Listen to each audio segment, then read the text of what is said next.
और जगाने के लिए आप जाइएगा मुसलमान के घर में, आप वहां जगाने जाइएगा।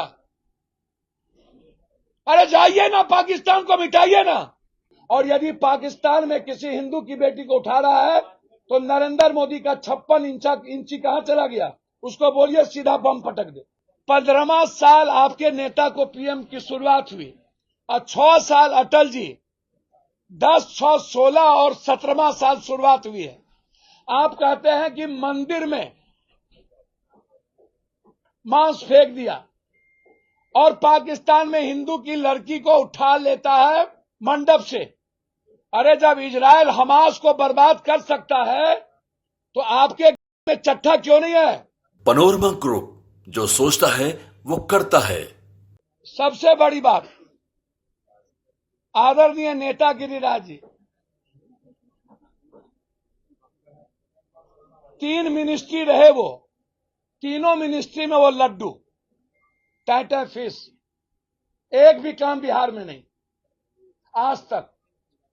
एक काम कोई उसका दिखा दे हमको। मैं गिरिराज बाबू पर इसलिए नहीं बोलना पसंद करता हूं कि वो भूमिहार समाज से है, पेट में दर्द हो जाएगा एक बार को, इसीलिए मैं नहीं बोलता हूं।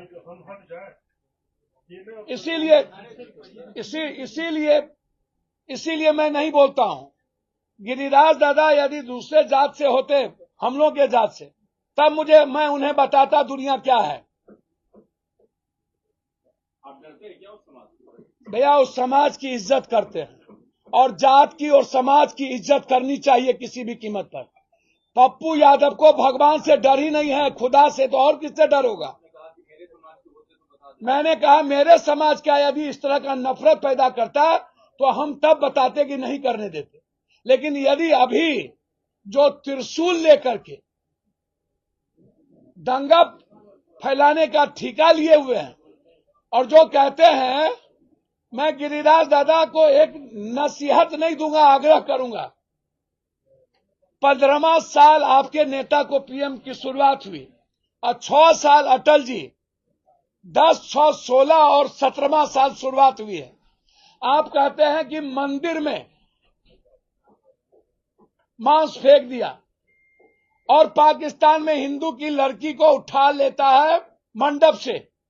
अरे जब इजराइल हमास को बर्बाद कर सकता है तो आपके में चट्टा क्यों नहीं है? आपको ताकत क्यों नहीं है पाकिस्तान को मिटाने की? आपको औकात क्यों नहीं है?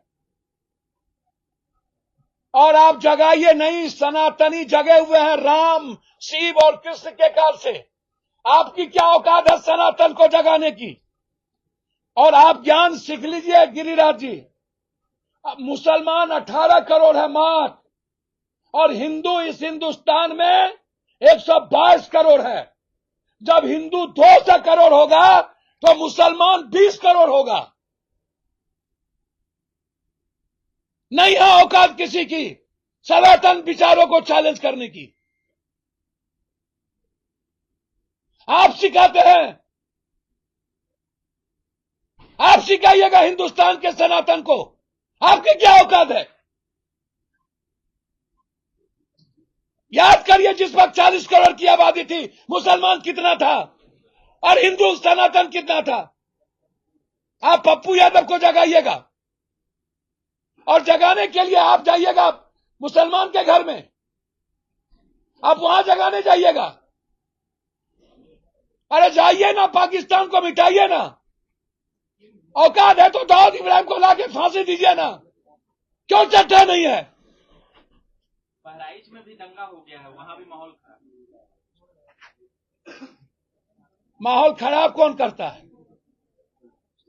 नेता ना। जब जब चुनाव आता है तो नेता ही माहौल खराब करते हैं।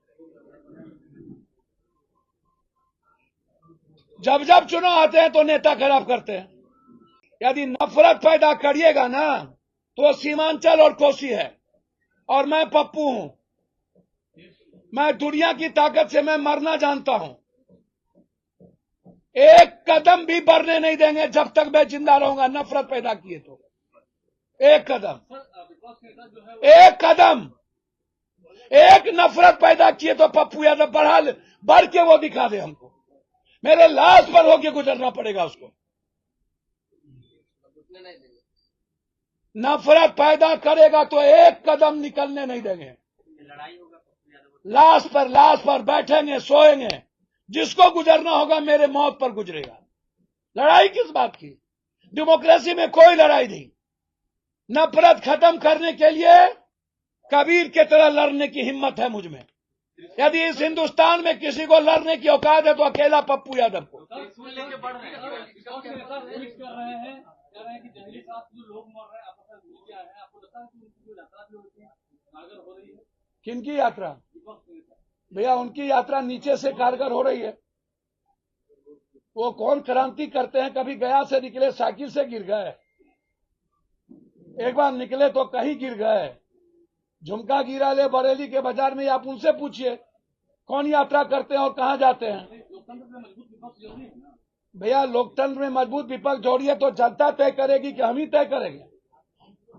जनता जैसा खाइएगा, रोपिएगा बबूल, खाइएगा खजूर। मैं इतना जानता हूं, किसी जाति को गाली देने हम की इजाजत किसी को नहीं देंगे। किसी जाति के खिलाफ बोलने की इजाजत किसी को नहीं देंगे। किसी धर्म और मजहब के खिलाफ नफरत पैदा करने की इजाजत कोसी सीमांचल में हम किसी को नहीं। आपने पप्पू यादव जी, आपने लॉरेंस बिश्नोई को नहीं, ये सब बात मैंने पहले मना कर दिया था, बात नहीं पूछेंगे। आप ज्यादा तेज मत बनिए। मैंने आपको पहले आते हुए कह दिया था इस सब सवाल नहीं होगा। मैंने सीधा कह दिया था, आप तेज मत बनिए। पप्पू जी, गिरिराज सिंह कोसी सीमांचल में आप लेकर बढ़ रहे हैं तो आप क्या चीज से मतलब रोकिएगा? कुछ ना, उसको वो जो भोग देगा। आपका जात है तो उसी भोग देगा। वो तो हिंदू के स्वाभिमान आप ठेका ले लिए हैं तो भोगवा दीजिएगा। ऐसा हिंदू के स्वाभिमान की बात करें, उसका कुछ दिक्कत क्या है? जी, हिंदू के स्वाभिमान हिंदू की स्वाभिमान की बात राम ने किया था, कृष्ण ने किया था, आम आदमी नहीं करता। हिंदू नहीं सनातन की। सर 122 करोड़ हिंदुस्तान में सनातनी है और उसके स्वाभिमान को चैलेंज करने की औकात किसी को नहीं है। और यदि पाकिस्तान में किसी हिंदू की बेटी को उठा रहा है तो नरेंद्र मोदी का 56 इंची कहां चला गया? उसको बोलिए सीधा बम पटक दे। बात खत्म। भैया मैं छोड़ दीजिए उस सब पर। नो सर, नो सर, सुनो। 15 मिनट में शराब ओपन कर रहे हैं, हम कर देंगे, आप कुछ भी कर। भैया उसको कहिए औकात है ना तो जहरीली शराब पहले बंद कर दे। सर मेरी हर दिन मुलाकात होती है, उस सब पर छोड़ दीजिए। सर कुछ भी बात नहीं है, मैंने तो कोई प्रशांत किशोर जी का नाम नहीं लिया। मैंने हमेशा बात करता हूं, लेकिन अपने मियाँ मिठू एको हम दूतियों नास्ती, टिटी का आकाश गिरेगा हम ही टेक लेंगे।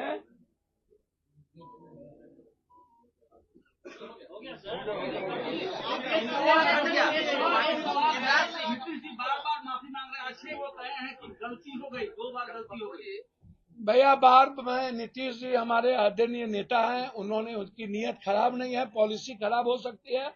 अब नीतीश कुमार जी बार बार ऐसा क्यों बोलते हैं मुझे नहीं पता। मुझे लगता है कि नीतीश कुमार जी एक सवाल है, पाकिस्तान पर बहुत बड़ा बोझ है, बहुत बड़ा कहीं न कहीं नीतीश कुमार पर दबाव है। भैया आप ज्यादा तेज बनते हैं क्या? आप होशियार ज्यादा हैं क्या? आपका बाबू बोलेगा क्या? आपका दादा नाना बोलेगा क्या? हमको जो बोलना था ट्वीट से बोल दिए और जो जवाब देना होगा जाके बम्बई में देंगे। जा रहे 24 तारीख को ट्वीट पर सुनिएगा। आप पप्पू यादव को मत सिखाइए दुनिया जीने की। ट्वीट आया कि हिंदू पाकिस्तान में 1% भी नहीं बचा है, यहाँ भी खतरा है।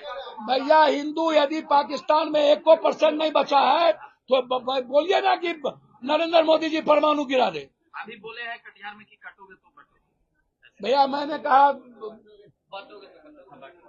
भैया हमने कहा वही तो कह रहा हूँ।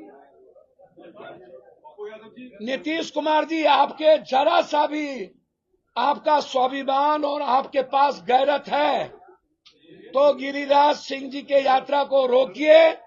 और मैं जिस दिन आऊंगा, जिस दिन सरकार में, सबसे पहले कानून बनाऊंगा जहरीली शराब के खिलाफ फांसी। और जो नेता किसी जाति को गाली देगा और जो नेता किसी हिंदू मुसलमान के आधार पर जिंदा रहेगा उसको किसी भी कीमत पर कोई टिकट मिलने का कानून बिहार में रोक देंगे, बना देंगे। और गिरिराज टाइप के लोगों को या तो रोकिए या नहीं तो जेल में बंद करिए। फांसी का प्रावधान होगा। बिल्कुल फांसी का प्रावधान होगा, जहरीली शराब का। संजीव हर्ष गुलाब यादव को पकड़ लिया गया है। भैया सबसे बड़का चोर सब तो बैठ रहे हैं, आप छोटी मछली को पकड़ के, दलित था पकड़ के बंद कर दिया। चलिए उठिए।